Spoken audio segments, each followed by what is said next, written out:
நேபாள நாட்டின் இடைக்கால பிரதமராக முன்னாள் உச்ச நீதிமன்ற நீதிபதி சுஷிலா கார்கே அவர்கள் தற்போது பதவியேற்றிருக்கிறார். அந்நாட்டின் ஜனாதிபதி ராம்சந்திர பௌடேல் தற்போது பதவி பிரமாணம் செய்து வைத்திருக்கிறார்.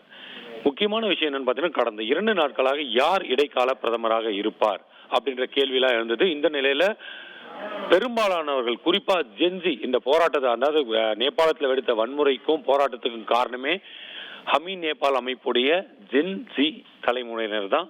அவர்களின் விருப்பத்தின் பேர்ல தான் தற்போது சுஷிலா கார்கே அவர்கள் தேர்வு செய்யப்பட்டிருக்கிறார்.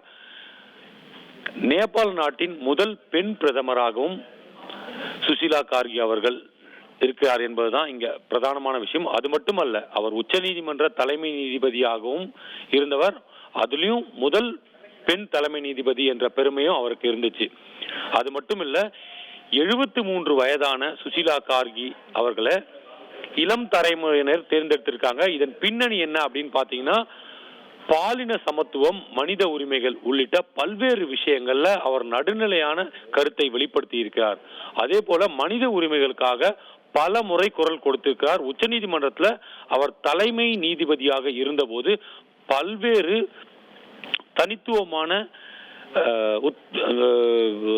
என்ன சொல்றது, தனித்துவமான ஜட்ஜ்மெண்ட்களை வழங்கியிருக்கிறார் அப்படின்னு தான் சொல்லணும். அது மட்டும் இல்லை, அந்த தனித்துவமான ஜட்ஜ்மெண்ட் அனைத்துமே சர்ச்சைக்குரிய வழக்குகள் அப்படின்னு சொல்லப்பட்டது.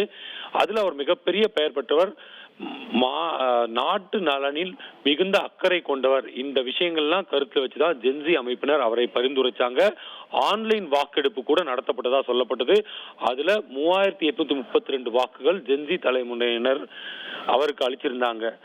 4 வேட்பாளர்களின் பெயர்கள் பரிந்துரைக்கப்பட்ட நிலையில் தற்போது சுஷிலா கார்கே அவர்கள் இடைக்கால பிரதமராக தேர்வு செய்யப்பட்டு பதவியேற்றார். அது மட்டும் இல்ல, அடுத்த 6 மாதத்துல தேர்தலுக்கான நடைமுறைகளை அவர் செயல்பாட்டுக்கு கொண்டு வரலாம் அப்படின்னு சொல்லப்படுது.